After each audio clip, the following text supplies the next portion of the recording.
Is our obsession with empathy quietly destroying the moral fabric of society? This intriguing topic challenges our deeply held beliefs about compassion and its role in the modern world. In an era when empathy is hailed as the pinnacle of human virtue, we find ourselves unwittingly harboring a poison that threatens to erode the very foundations of our ethical framework. Imagine a world where every tragedy, no matter how distant, hits you with the force of a personal loss. A world where the boundaries between self and other have blurred to the point of non-existence, leaving you raw and exposed to every fleeting emotion that crosses your path. This is not a dystopian fantasy, but the reality we've created for ourselves in our misguided pursuit of ultimate compassion. The ancient Stoics, those bastions of emotional equilibrium, would view our current predicament with a mixture of fascination and horror. They understood, with a clarity that seems to elude us, the dangers of allowing one's emotions to run unchecked.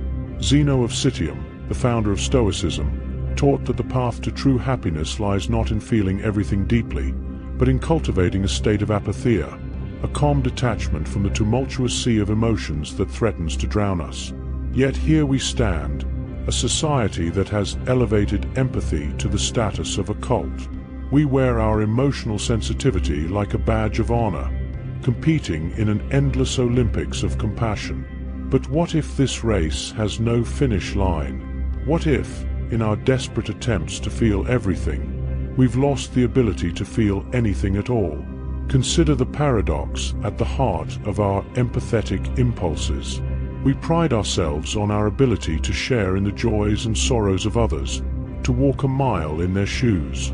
But in doing so, have we not created a society of emotional vampires, constantly feeding off the pain and suffering of others? This insatiable hunger for connection has led us down a treacherous path, one where we mistake emotional exhaustion for moral superiority.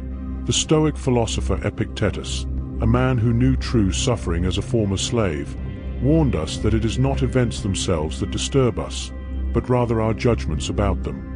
In our modern context, we might say it is not the suffering of others that drains us, but our compulsive need to feel that suffering as if it were our own. We have become addicted to the rush of shared pain, mistaking our ability to feel bad about everything for genuine moral progress. But what if this excess of empathy is not just a harmless indulgence? What if it's actively harming us, both as individuals and as a society? The Stoics believed in the cultivation of virtue through reason and self-control. In contrast, our modern culture seems to glorify those who are most visibly affected by every passing tragedy, no matter how distant or disconnected from their own lives. This cult of empathy has far-reaching consequences. It leads to a kind of emotional inflation, where the currency of compassion becomes devalued through overuse. We find ourselves in a bizarre arms race of caring, each person trying to outdo the next in displays of concern and outrage. But in this frenzied competition to prove our empathetic credentials, we lose sight of what truly matters: effective action to address the root causes of suffering. Moreover, this obsession with feeling everything deeply comes at a tremendous personal cost. Empathy, when taken to extremes, can be a form of self-harm. We willingly expose ourselves to an endless stream of tragedy and pain, all in the name of being good, caring individuals. But at what point does this exposure cease to be motivating and instead become paralyzing? Marcus Aurelius, the philosopher-emperor, would likely view our social media-driven empathy marathons with a mixture of bewilderment and concern. He taught that true virtue lies not in grand displays of emotion, but in quiet, purposeful action. Yet here we are, a society addicted to the dopamine hit of shared outrage, mistaking our ability to feel bad about everything for genuine moral progress. We have become a generation of emotional junkies, constantly chasing the next hit of righteous indignation or tear-jerking sentiment. The consequences of this empathetic overload extend far beyond our personal well-being. It seeps into the very foundations of our decision-making processes, both on an individual and societal level. When we allow ourselves to be constantly buffeted by the winds of emotion, we lose the ability to make rational, measured judgments. We become susceptible to manipulation, easily swayed by those who know how to pluck at our heartstrings. Consider the impact on our political discourse. In a world where empathy reigns supreme, policy decisions are increasingly made based on emotional appeal rather than sound reasoning. We find ourselves drawn to leaders who can most effectively channel our collective pain and outrage, rather than those who offer pragmatic solutions to complex problems. This empathy-driven politics leads to knee-jerk reactions and short-term thinking, sacrificing long-term stability for the immediate satisfaction of feeling like we've done something. But perhaps the most insidious effect of our empathy addiction is the way it undermines our ability to truly help others. The Stoics understood that effective action often requires a degree of emotional distance. When we're overwhelmed by empathy, we lose the clarity of thought necessary to address the root causes of suffering. We become so focused on alleviating immediate pain that we neglect the more difficult, but ultimately more impactful, work of systemic change. This is not to say that empathy itself is inherently evil. Like any powerful tool, it can be used for great good when wielded with wisdom and restraint. The problem arises when we allow empathy to consume us, to dictate our every thought and action. We must learn to strike a balance between compassion and reason, between feeling and doing. The Stoics offer us a path forward. They teach us that true virtue lies not in the intensity of our emotions, but in the wisdom of our actions. Epictetus reminds us to focus on what is within our control, to accept with equanimity those things we cannot change. This doesn't mean becoming cold or indifferent to the suffering of others. Rather, it means cultivating a kind of compassionate detachment that allows us to act effectively in the face of adversity. Imagine a world where we approached global challenges with the calm rationality of a Stoic sage. Instead of being paralyzed by the overwhelming scale of problems like climate change or global poverty, we could channel our energy into concrete, meaningful actions. We could learn to differentiate between productive empathy that motivates positive change and destructive empathy that leads only to burnout and despair. This shift in perspective would require a fundamental reevaluation of how we view emotions in our society. We would need to move away from the idea that more feeling is always better, that the most empathetic person is necessarily the most virtuous. Instead, we could cultivate a culture that values emotional intelligence, the ability to understand and manage our emotions, rather than simply experiencing them intensely. The journey towards a more balanced approach to empathy is not an easy one. It requires us to confront uncomfortable truths about ourselves and our society. We must acknowledge that our current obsession with empathy, while well-intentioned, has led us astray. We've created a culture that values emotional performance over genuine action, that confuses feeling deeply with living ethically. Consider the phenomenon of virtue signaling that has become so prevalent in our digital age. We rush to express our outrage or sympathy at every trending tragedy, competing to prove our moral worth through displays of empathy. But how often do these performative acts of caring translate into meaningful change? More often than not, they serve only to soothe our own consciences, providing a fleeting sense of moral satisfaction without addressing the underlying issues. The Stoics would urge us to look beyond these surface-level expressions of empathy.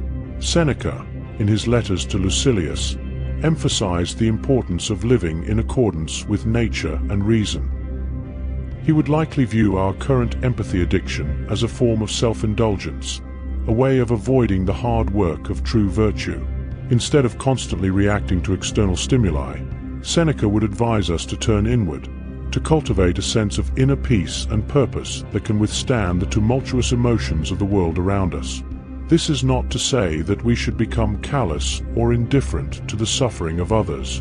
The goal is not to eliminate empathy entirely, but to temper it with wisdom and restraint. We must learn to distinguish between productive empathy that motivates positive action and destructive empathy that leads only to emotional exhaustion and ineffectual hand-wringing. Imagine a world where we approached global challenges with the equanimity of a Stoic sage. Instead of being overwhelmed by the sheer scale of problems like climate change or systemic inequality, we could approach them with a clear mind and a steady hand. We could channel our emotional energy into practical solutions, rather than wasting it on unproductive anxiety and despair. This shift in perspective would require a fundamental re-evaluation of how we view emotions in our society. We would need to move away from the idea that more feeling is always better, that the most empathetic person is necessarily the most virtuous. Instead, we could cultivate a culture that values emotional intelligence, the ability to understand and manage our emotions, rather than simply experiencing them intensely.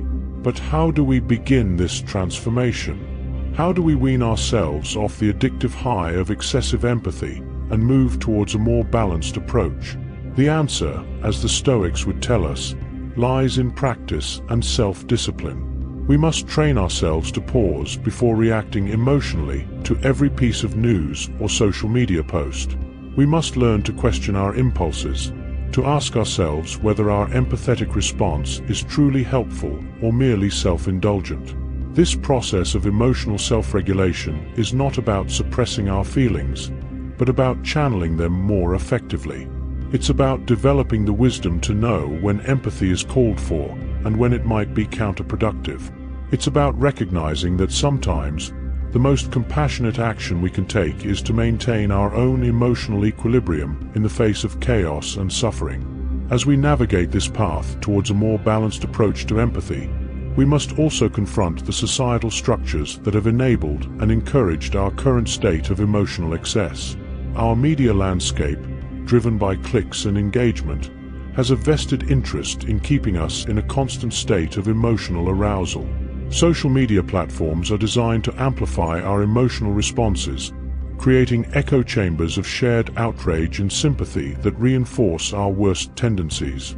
The Stoic philosopher Epictetus taught that true freedom comes from recognizing what is within our control and what is not. In our hyper-connected world, we must learn to apply this wisdom to our consumption of information. We need to cultivate the discernment to know when to engage and when to step back, when to feel deeply and when to maintain emotional distance. This is not a call for apathy or disengagement. On the contrary, it's a plea for more effective, sustainable engagement with the world's problems. By tempering our empathy with reason, we can become more resilient in the face of adversity. We can develop the emotional stamina to tackle long-term challenges without burning out.